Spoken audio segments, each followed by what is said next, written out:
ماذا لو استيقظ لوفي في جزيرة لا يوجد فيها رجل واحد، جزيرة محظورة تحكمها امبراطورة مرعبة قانونها واضح، الموت لأي دخيل، لكن القدر كان له رأي تاني. أنا محمد صاحب قناة باتل أوتاكو، وده ملخص الموسم ال 12 من وان بيس. لوفي اتفصل عن الطاقم بتاعه والعالم بينهار من حواليه، والعد التنازلي لإنقاذ إيس بدأ. في جزيرة النساء هنشوف جانب جديد من لوفي، وهنقابل أقوى نساء في عالم وان بيس، ومن هنا تبدأ أخطر مرحلة في رحلة قبعة القش، خيانة، قوة الهاكي لأول مرة، وإمبراطورة ضاع في حب اخطر قرصان. استعد لان اللي جاي مش هزار، ده فصل مصيري هيغير مسار القصه للابد. فعشان كده روح هات مسلياتك اللذيذه والبس سماعتك الجميله وشد حزامك، لان الرحله بدات من دلوقتي. لو ما شفتش الاجزاء اللي فاتت من وان بيس فراح شوفها الاول. في الموسم اللي فات عرفنا ان طاقم قبعه القش وصل لارخبيل سباودي، ودي اخر محطه قبل العالم الجديد. ما كان شكله جميل من بره، لكن من جوه مليان ظلم وعبوديه وقوانين اقصى من اي بحر. وهنا الطاقم بيقابل اخطر جيل ظهر في وان بيس، واللي هم السوبر نوفا، قراصنه صاعدين، كل واحد فيهم وحش بطريقته، وكلهم داخلين على عصر جديد من الجنون. ولكن المشكله ان لوفي كسر كل الخطوط الحمراء لما ضرب احد نبلاء الحكومه، او ما يعرفوا بالتنانين السماويه، وبسبب ضربه واحده اشعلت غضب البحريه بالكامل. وساعتها الادميرال كيزارو بنفسه جه، ومعاه قوه مرعبه خلت الطاقم لاول مره يحس انهم اضعف من انهم يكملوا سوا. والمعارك اتحولت من قتال لمحاوله نجاه، وفي لحظه صدمه ما حصلتش قبل كده بارسلومي كوما ظهر مره تانية، لكن بدل ما يقضي عليهم فرق الطاقم واحد تلو الاخر، وكل فرد اختفى في مكان مجهول. ولوفي كان واقف عاجز لاول مره، مش قادر يحمي اصدقائه ومش قادر يعمل اي حاجه. وللاسف في اخر الفيديو سباودي ما انتهتش بانتصار، لكن بانكسار كامل وبدايه مرحله جديده تغير وان بيس للابد. يا ترى ايه اللي هيحصل بعد كده؟ وطاقم قبعه القش كل واحد منهم راح فين؟ تعالوا بينا نكمل باقي الحكايه. بعد كده بنعرف ان ديفال راح للبستان رقم 41، وتحديدا للسفينه ساني. وفي نفس الوقت برضه البنت اللي من التنانين الساميه كانت متضايقه جدا ان المارينز ما قبضوش على طاقم قبعه القش، خصوصا بعد ما ضربوا ابوها واخوها، وبتقسم ان الموضوع مش هيعدي على خير. وفي الوقت ده ديفالو اللي معاه بيوصلوا لساني، وبيكونوا مستنيين طاقم قبعه القش اللي مش عارفين هو راح فين. اما بقى بالنسبه لكيمي وهاتشي وباباجو كانوا قاعدين في الحانه بتاعه شيكي، وكلهم كانوا قلقانين جدا على طاقم قبعه القش، لانهم عارفين ان مواجهه ادميرال واسطول موضوع مش هين خالص. وفي مكان ما، وبعد ما لوفي ما اتضرب من بارسلومي كوما، بنشوف لوفي وهو محلق في السماء لمده 3 ايام و3 ليالي، وساعتها هو بيتاكد ان اصدقائه حصل لهم كده زيه، وانهم اكيد ما ماتوش. المهم وبعد مرور ال3 ايام وال3 ليالي لوفي بينزل في جزيره غامضه، وبيكون مش عارف اللي حصل ولا عارف هو فين، ولكن بيتذكر ان معاه كارت فيفر اللي ريلي اداهوله، وده اللي خلاه يطمن ان كده يقدر يوصل لاصدقائه، لان ده ياخده الارخبيل سباودي. المهم لوفي كان جعان جدا، فكان في خنزير وحشي بيطارده طول المده اللي فاتت دي، وده اللي خلاه يطبخه وياكله. ولكن بعد ما اكله كان لسه جعان، وبيشوف مشروم على الارض وحرفيا بيدبها، بياكل كل المشروم اللي قدامه. وفي الوقت ده كان في مجموعه من الناس بتجري لانها شافت نار الدخان اللي لوفي طبخ بيها الحيوان الوحشي، وكانوا مفكرين ان ده دخيل، واللي بنكتشف انهم عباره عن 3 بنات. وفعلا بيوصلوا للمكان بتاع لوفي وتلاقوه نايم على الارض ومتغطى بالفطر، وبنكتشف ان اللي لوفي اكله ده مشروم سام. المهم البنات دي كانت مفكره ان لوفي بنت. المهم البنت اللي مش شعر اصفر واللي اسمها مارجريت بتقترح انهم يودوها القريه بتاعتهم عشان يعالجوها من الفطر السام اللي هي اكلته، على اساس ان لوفي بنت يعني. وفعلا بياخدوا لوفي للقريه واللي حرفيا كانت كلها بنات. وساعتها الدكتوره اللي في القريه بتقول لمارجريت لازم تشيلوا المشروم اللي في جسمها عشان نقدر نعالجه. وفعلا بعد ما بيشيلوا كل المشروم الدكتوره بتولع في لوفي حرفيا عشان تقضي على الجذور بتاعه المشروم السام. ولكن بسبب كده جسم لوفي اتضرر جدا، وكان لازم يحموه في مياه علاجيه. ولكن اول لما بياخدوه على المياه العلاجيه دي، في ست عجوزه اسمها السيده نيون بتيجي، واللي واضح جدا انها حكيمه. المهم لما بتشوف لوفي بتلاقيه معضل جدا ومفيش بنت قويه كده، فبتتاكد على طول انه ولد. وساعتها الكل بيتصدم حرفيا، لان ممنوع اي راجل يخش جزيره النساء. وبنعرف يا اصدقائي ان الجزيره دي اسمها جزيره النساء او امازون ليلي، وكلها نساء ما فيهاش ولا راجل. والنساء اللي فيها دول تبع قبيله اسمها قبيله كوجا، وكلهم محاربات اقوياء، ودول مش بيتجوزوا خالص، ممكن بس بعضهم يسافر في رحله ويتجوز خارج الجزيره دي. واول لما يحملوا بطفل بيرجعوا تاني للجزيره، ومش عارفين ليه ما بيخلفوش الا بنات. المهم بقى على قمه الجبل بنشوف القريه بتاعتهم اللي في منتصف الجزيره، واللي شكلها عامل زي الحصن بالظبط، وحرفيا كلها من البنات ما فيش فيها ولا راجل، سواء كانوا صيادين او جزارين او بتاع فاكهه، كلها بنات وبس. واي راجل هيقرب من الجزيره هيبقى محكوم عليه بالاعدام. وساعتها بيتم وضع لوفي في سجن لغايه لما يشوفوا هيعملوا فيه ايه بعد ما عرفوا انه راجل. وساعتها لوفي ما بيكونش فاهم ايه اللي بيحصل، وكان متضايق جدا، خصوصا انهم لبسوه لبس كل ورود واشجار كانه بنت بالظبط، وبيزعل لهم وبيقول لهم انت عملتوا كده ليه؟ وده اللي خلاهم كلهم يتضايقوا منه ويفكروا انه هيهاجمهم، واستعدوا كلهم عشان يقتلوه، وبيقولوا حقيقته بانت خلاص، بما انه راجل ودخل الجزيره بتاعتنا يبقى لازم يموت. فلوفي بيقول لهم طب عرفوني على الاقل انت جبتوني هنا ازاي؟ فالدكتوره بتقول له البنت دي واللي اسمها مارجريت لقيتك في الغابه وانت مسموم بسبب المشروب، فجابتك وانقذتك، وما كناش نعرف انك ولد. ولكن ساعتها احد المحاربات بتقول له انت في امازون ليلي، ممنوع هنا الرجال، وعشان كده انت هتموت. وقامت قايله للبنات اللي انقذوه واللي هي مارجريت وافالاندرا وسويت بي، انا هقتله عشان مصلحتكم لان انتوا اللي جبتوه هنا واكيد انتوا اللي هتتعاقبوا. وبيطلقوا عليه كميه كبيره جدا من السهام، ولكن لوفي بيكسر السقف بتاع السجن وبيخرج منه وطلع يجري، والبنات بدات تطارده وبيهاجموه بكميات كبيره جدا من السهام، وواضح ان السهام دي سهام قويه لو جت فيها تدمره. المهم المطارده بتاعت لوفي دي بتستمر لمده طويله لغايه لما النساء كلها بتحاصر لوفي، ولوفي ساعتها بيتذكر ان كارت فيفا بتاعه مش موجود، وده اللي خلاه يدور على مارجريت لحد لما لقاها وقام خاطفها بقدراته المطاطيه وطلع يجري عشان ياخد منها الكارت لو كان معاها، وبينط بيها من فوق الجبل لحد لما دخلوا الغابه مره تانية. وساعتها مارجريت كانت خايفه من لوفي جدا، ولكن لوفي عرفها انه طيب وما هوش شرير، ومش شرط انه عشان يبقى راجل يبقى هو وحش، وبيسالها على كارت فيفا بتاعه فبيكون معاها وبتديهوله، وبيقول لها ان الكارت ده عامل زي البوصله بالظبط ومن خلاله هيقدر يلاقي اصدقائه، وبيشكرها انها ساعدته، وبيعرفها ان هو قرصان واصدقائه كلهم قراصنه، فبتقول له بجد واحنا برضه قراصنه، كل سكان المدينه دي قراصنه، واقوى النساء فينا هم اللي بيركبوا مع الاميره بتاعتنا في السفينه بتاعتها، وبنعرف ان الاميره بتاعتهم بتلقب باميره الافاعي وهي من اجمل نساء الارض واسمها بوا هانكوك، وبتحمي جزيره امازون ليلي هي واخواتها الصغيرين. وفي الوقت ده بنشوف السفينه بتاعت اميره الافاعي او بوا هانكوك جايه باتجاه امازون ليلي، وطبعا البنات اللي كانوا بيطاردوا لوفي كانوا عاوزين يلاقوه بسرعه قبل ما الاميره بتاعتهم تيجي وتكتشف الوضع لان كده هتعاقبهم، والقائده بتاعتهم اللي هي قائده الحراس واللي بنعرف اللي اسمها كيكيو بتامرهم انهم يروحوا الغابه عشان يطاردوا لوفي ويقتلوه قبل ما الاميره توصل. اما بقى بالنسبه للوفي فبعد ما بيفك الشاش عنه بيودع مارجريت وبيمشي، ولكنه قبل ما يمشي بيقول لها شيلي لي الورود والاشجار اللي على القميص بتاعي، وفعلا بتشيله له وبترجعه له طبيعي وبيشكرها وبيمشي، ولكن بعد كده بيرجع تاني برضه وبيتذكر ان معهوش سفينه، وبيقول لها ما عندكيش سفينه سلف، فبتقول له ما فيش غير سفينه واحده بس واللي هي بتاعت الاميره بوا هانكوك، وده بسبب ان امازون ليلي محاطه بوحوش البحر فما ينفعش اي سفينه تقرب لها الا ما تكون متجهزه كويس. اما سفينه الاميره بوا هانكوك ففيها 2 تعابين سامه كبار جدا، وعشان كده وحوش البحر بتخاف تقرب منها، ولوفي ما كانش عارف يعمل ايه وقام قايل خلاص انا هصنع انا السفينه بنفسي واروح ارخبيل سباودي، وطبعا مارجريت كانت فاكراه بيهزر ولكن الواد طلع بيتكلم بجد، وجاب شويه خشب وربطهم في بعض وكان بيحاول يبحر بس طبعا بيتكسروا وبيغرق، وعشان طبعا هو مستخدم فكه شيطان فكان هيموت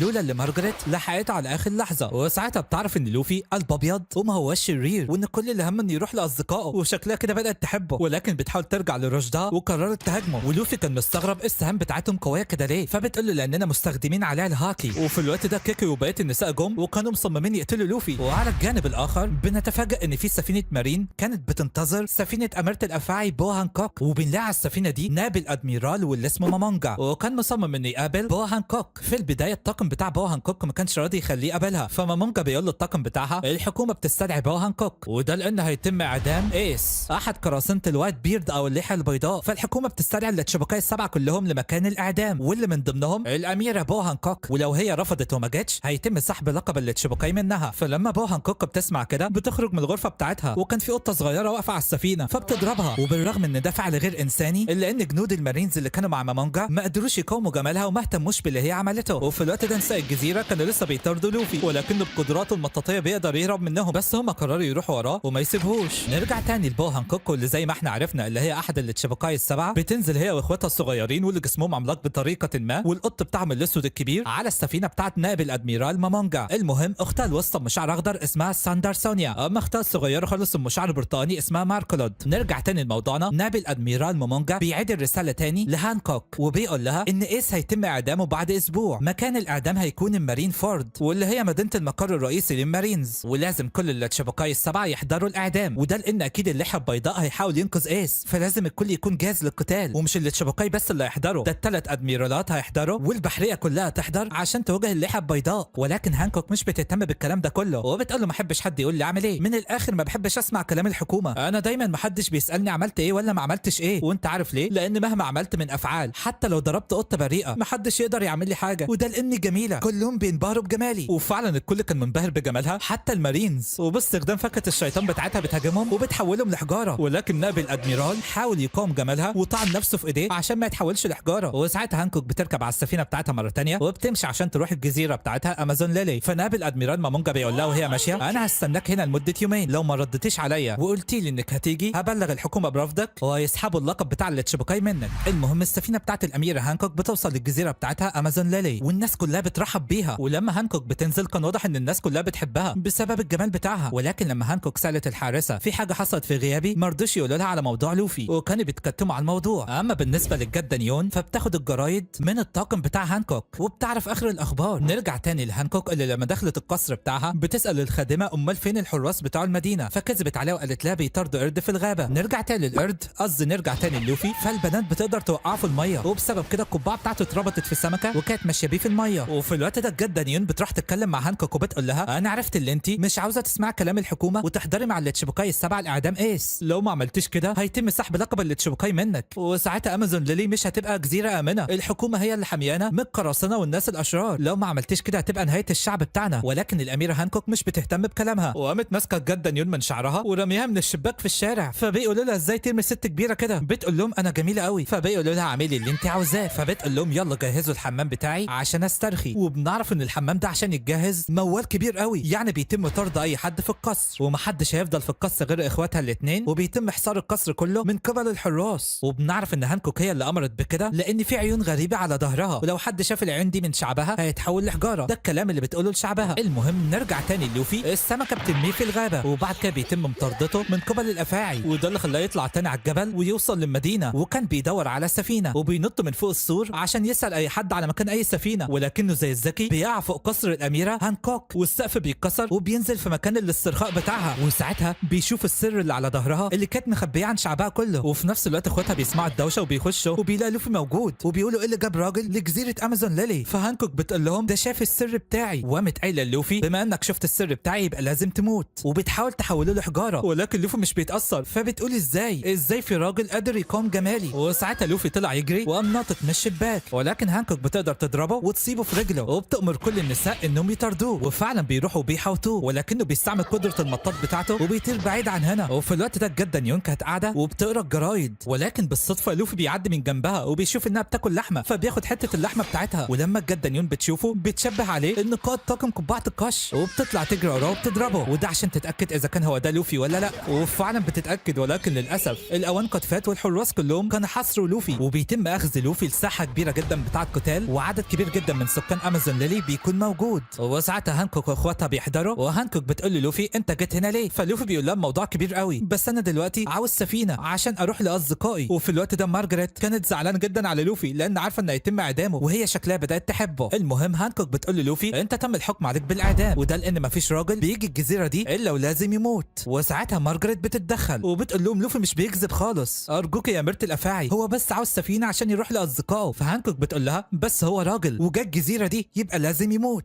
فمارجريت بتقول لها انا اللي غلطانه، انا اللي جبته هنا، انا كنت مفكره بنت. وساعتها على طول افيلاندر وسويتي بي بيطلعوا بيقولوا لهانكوك واحنا كمان كنا مفكرينه بنت وجبناه مع مارجريت، وهم عملوا كده عشان مارجريت مش تتعاقب لوحدها ويخففوا العقوبه عليها. وساعتها لوفي بيقول لهم شكرا ليكم عشان بتدافع عني، ولكن هانكوك بتنزل عشان تروح لهم، وساعتها مارجريت بتعتذر ليها وبتقول لها انا اسفه ان جبت الراجل المدينه بتاعتنا، ولكن هانكوك بكل وحشيه بتحولهم هم الثلاثه لحجاره صدمه بكل المقاييس. لوفي ما كانش فاهم اللي بيحصل وقال لهانكوك انت عملت كده ليه؟ دول انقذوا حياتي. فبتقول له ده عقاب ليهم عشان عملوا كده. فلوفي بيقول لها رجعيهم لطبيعتهم احسن لك، ولكنها مش بترضى وبتقول استدعوا بكره، وقامت قايله لوفي انت هيتم اعدامك بس اشكرني عشان اخليك تتعدم في قتال. وبنعرف ان بكره ده القط الكبير بتاعهم وهو ده اللي هيعدم لوفي، وبيتم تحرير لوفي عشان يقاتل بكره، ولكن لوفي مش بيهتم وبيقول لها رجعيهم لطبيعتهم احسن لك. وساعتها هانكوك بتأمر بكره ان ياكل لوفي، ولكن لوفي بضربه واحده منه بس بيطيره بعيد. الكل مش مصدق وهانكوك مش مصدقه، ده المفروض اقوى وحش في امازون ليلي. وساعتها لوفي بيقول للجمهور انتوا ازاي بتشجعوا الاميره بتاعتكم؟ ده حولت ناس منكم لحجاره وانتوا بتتفرجوا. فهانكوك بتقول له انت مش فاهم ولا ايه؟ غصب عنهم هيسامحوني على اي حاجه وحشه بعملها، وانت عارف ليه؟ لاني جميله. وفعلا الكل بيتهبل عليها لانها جميله ومش مهتمين بالاخطاء اللي هي بتعملها، ولكن لوفي بيقول لها انت مقرفه اصلا. وطبعا هي اتصدمت ازاي في راجل قادر يقاوم جمالها، وبتأمر اخواتها ماريكولد وساندر سونيا انهم يقتلوه، وبيروحوا لوفي وبيتحولوا لتعابين حقيقيه شكلهم كده مستخدمين فكه الشيطان هم كمان. والجمهور كله كان متحمس وعاوز ان لوفي يتم اعدامه من قبل اخوات هانكوك، ولكن لوفي بيقول لهم استنوا، وبيروح اول عشان يبعد التماثيل بتاعت سويت تيبي وافالندرا ومارجريت عشان مش يتكسروا اثناء القتال. وبعد ما بيبعد كل التماثيل بيرجع تاني لساحه المعركه وبيقول لهم تعالوا لي بكل قوتكم، فالكل ضحك عليه. وميريكولد بتقول له بس خلي بالك واحنا بنقاتل لو وقعت من الحلبه هتقع في السكاكين اللي تحت دي وهتموتك. المهم هانكوك بتديهم امر انهم يقتلوه، وفعلا ميريكولد بدات تهاجمه ولكنه كان بيتفادى هجماتها بكل سهوله، ولما بينط لفوق بترمي عليه السم من بقها، وساعتها لوفي كان بيتفادى السم ده على قد ما يقدر، ولما راح عشان يضربها بكل قوته ضربته ما اثرتش فيه. وساعتها ساندر سونيا بتمسكه بالديل بتاعها، ولوفي كان مستغرب ليه ضربته ما بتاثرش فيهم، ده نفس اللي حصل مع سنت مارو في ارخبيل سباوي السباودي. ايعقل ان يكون هي دي قوه الهاكي؟ المهم ساندر سونيا بتقول له انت اكلت فاكهه الشيطان زينا، شكل نوع الفاكهه بتاعتك باراميسيا، ولكنك ما انتش عارف تستخدم الهاكي عشان كده انت ضعيف. وبعد كده بترزع في الارض، ولما لوفي بيهاجمها بجمجم الرشاش بتتفادى ضربات بسهوله، وساعتها ماريكولد بتستغل الوضع وبتضرب ضربه قويه جدا وكان هيقع من فوق السور بتاع الحلبه، ولكن في اخر لحظه وقبل ما يوصل للاشواك بيمدد ايديه ورجله وبيلحق نفسه وبيرجع تاني لحلبه القتال. وهانكوك بتؤمر ماريكولد وساندر سونيا انهم يقتلوه فورا، وما قايلين للوفي احنا هننفذ كلام اختنا ونقتلك، بس قبل ما نقتلك هنخليك تتعذب نفسيا اول. وساعتها ساندر سونيا بتمسك التمثال بتاع مارجريت وبتقرر تكسره قدام لوفي عشان تعرفه ان قتاله كان على الفاضي. وطبعا لوفي كان غضبان وبيجري عشان يلحقهم قبل ما يكسروه، ولكنهم بيقدروا يوقعوا ماري جولد بتمسكه باستخدام الديل بتاعها. وساعتها لوفي كان غضبان ومش عارف ينقذ مارجريت ازاي. وفي اخر لحظه وقبل ما ساندر سونيا تحطم التمثال بتاع مارجريت لوفي صرخ صرخه قويه جدا ولا وقف احسن لك، والصرخه بتاعته دي طلعت كميه من الطاقه في المكان كله والكل كان مصدوم والجمهور بدا يغمى عليه واحد تلو الاخر. هي ايه القوه الجديده دي يا لوفي؟ وساعتها ساندر سونيا بتخاف وبتسيب التمثال، فلوفي بيفرح جدا وبيقعد يضحك، والطاقم بتاع هانكوك بيقول ازاي ده لوفي استخدم قوه الهاكي الملكيه. وبنعرف ان واحد من المليون بس او ما يلقبوا بالمختارين هم اللي بيقدروا يستخدموا قوه الهاكي. وطبعا هانكوك كانت مستغربه ازاي لوفي عنده قوه الهاكي الملكيه، اما اخواتها فبيقولوا اكيد هو مش عارف ان عنده قوه الهاكي اصلا وما بيعرفش يتحكم فيها. ولوفي بيقول لهم يلا نكمل القتال. وساعتها ماريجولد بتقول لاختها طالما هو مش بيعرف يتحكم في الهاكي فاحنا هنعرف نقتله. فلوفي كان لسه عاوز يبعد التمثال بتاع مارجريت اول، ولكن ساندر سونيا بتهاجمه ولكنه كان واقف زي البطل وبيقول لهم ده القتال بتاعي هم مش لازم يتاذوا. فهانكوك بتسمح له انه يبعد التمثال قبل القتال وفعلا بيبعده وبيرجع تاني عشان يقاتل. وساعتها ماريجولد بتطلع عليه كميه كبيره جدا من السم بيتفاداه ومفكر ان كده الدنيا تمام، ولكن السم ده بيطلع دخان والدخان بيخليه يضعف. وساعتها هما الاثنين بينهالوا عليه بالضربات،